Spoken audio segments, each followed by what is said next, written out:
If you are getting ready to retire and you have a health savings account at work, not a flexible spending account, not an FSA, an HSA, you might have heard, you might not, that there is a big conflict with a health savings account and Medicare, really any other form of insurance, but we're talking about Medicare A or Medicare Part B. So people panic because they hear this rule and they get it confused. That's okay because it is confusing. But the problem doesn't start until you reach age 65. So for all of you that have a health savings account that are 60 to 64, you don't have to worry about this rule. You don't have to stop contributions at any time. No conflict, no problem. Now you turn 65. Now we have the potential for a conflict. You cannot contribute to your health savings account and get those tax benefits. You can't. You can't take the advantage of getting an employer max and get those tax benefits unless you don't have any other form of insurance, meaning you don't have Medicare Part A or Medicare Part B. So for most people that continue to work past 65, they know not to take Part B. They don't need it. Their health insurance is good at work. They could take Medicare Part B and it would pay secondary, it'd pay after their work insurance, but they're unlikely to get the benefit of the $185 a month that you're going to pay extra. So they decline Part B. We're going to pick that up later when I do retire. But they say, might as well take Part A. It's free. It's not free. You paid for it.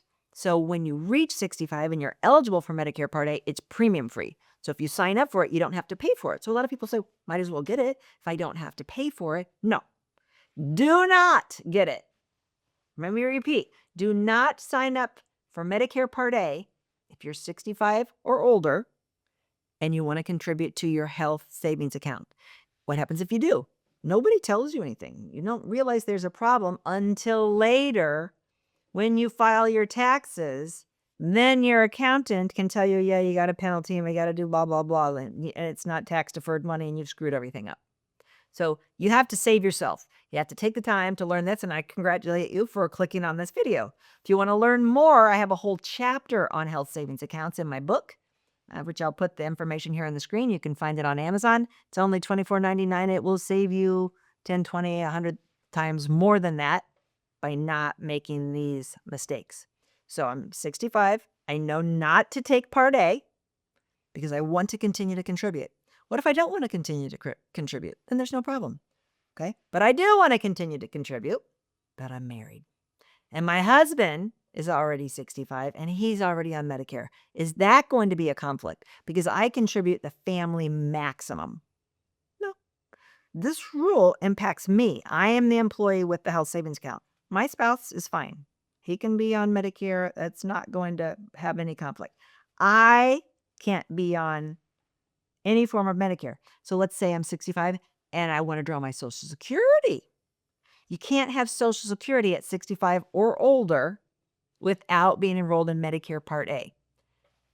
So you can't take Social Security and continue to contribute to your health savings account and get the tax deferred benefits. So you're like, okay, I won't take Social Security at 65. But at 67, I'm at my full retirement age.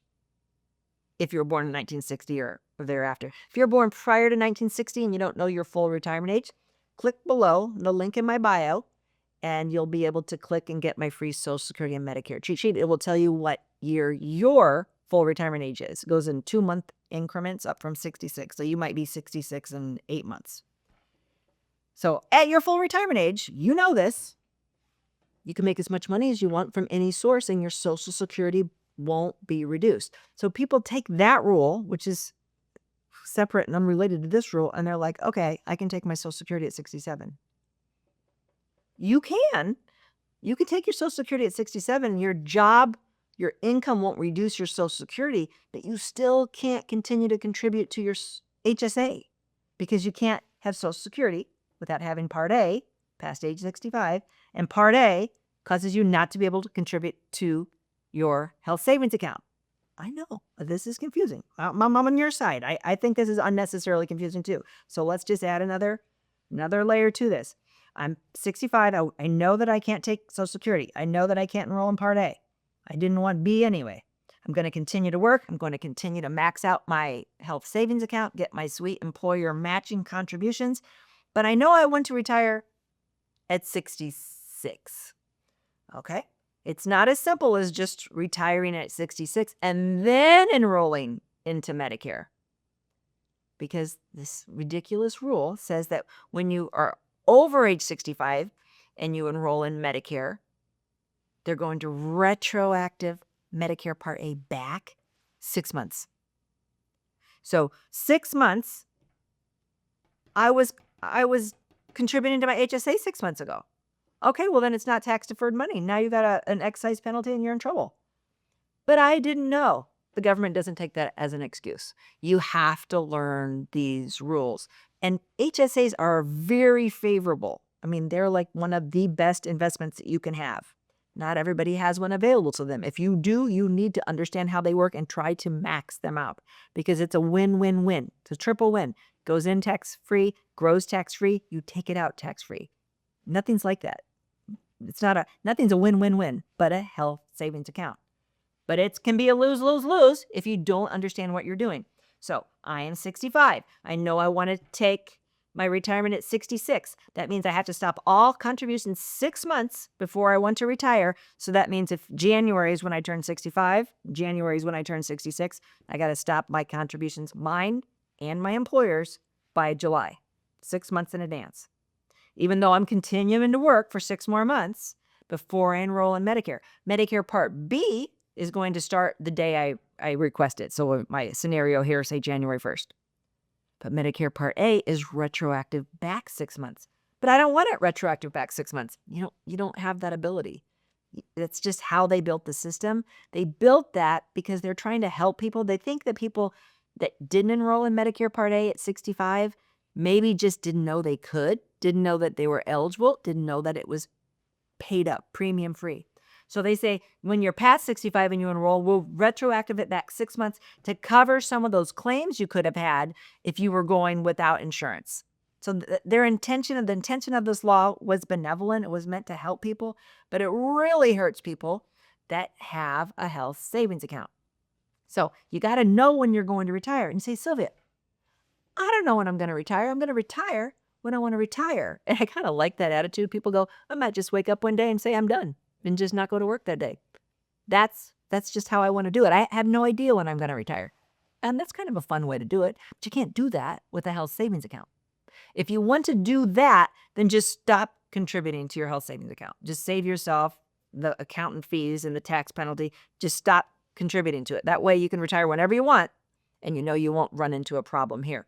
Now, there are people that lose their job by no fault of their own. You get downsized, rifted, whatever they call it now, fired, I don't know, like whatever it means, you lost your job.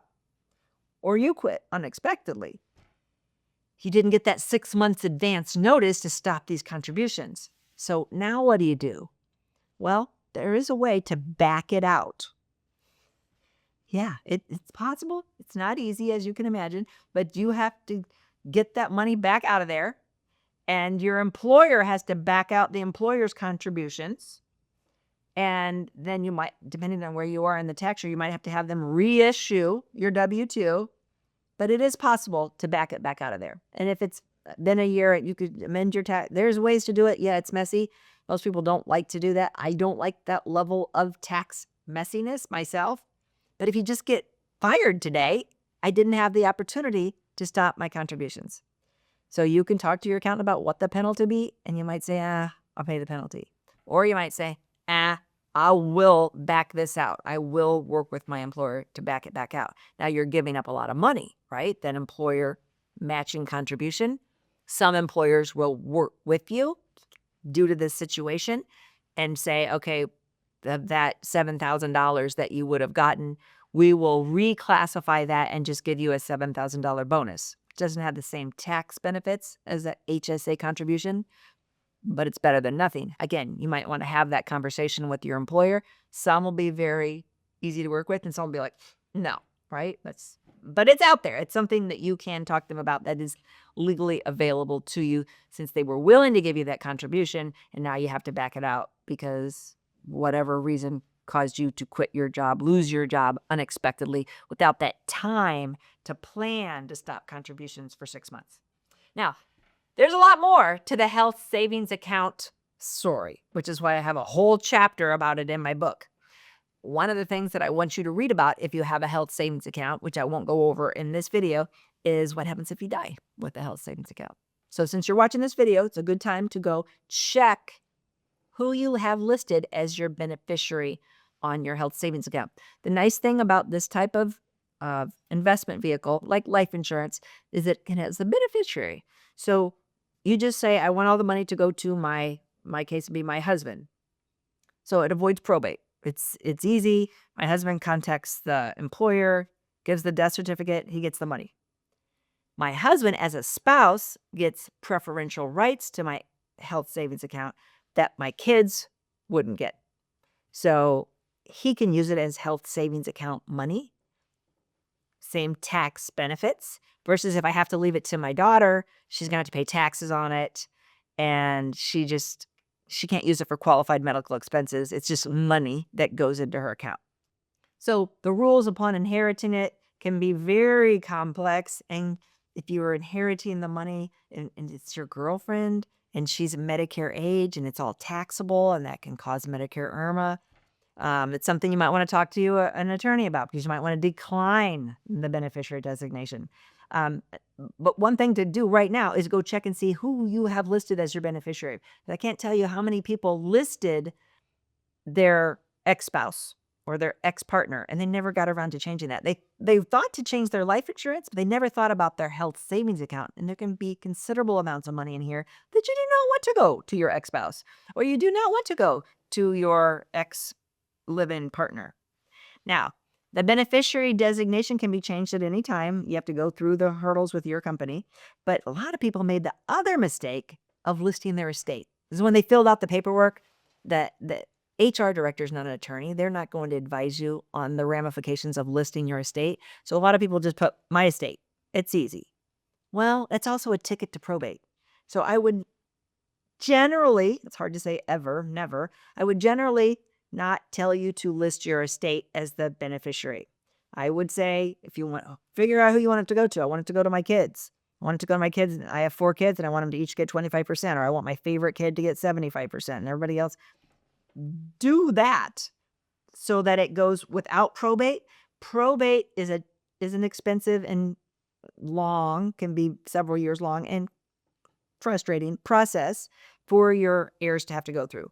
So if you just have the beneficiary, list your kids or wherever you want it to go, boom, with a simple death certificate, it can travel to those people without the cost, delays, and frustration of probate. So don't have your estate as listed as your beneficiary. Now's the time to go check that on your health savings account. You might want to check it on your other beneficiary designations, your life insurance, your annuities. That I'm kind of trailing over here into estate planning, which I do kind of go into simple estate planning tips in my book as well.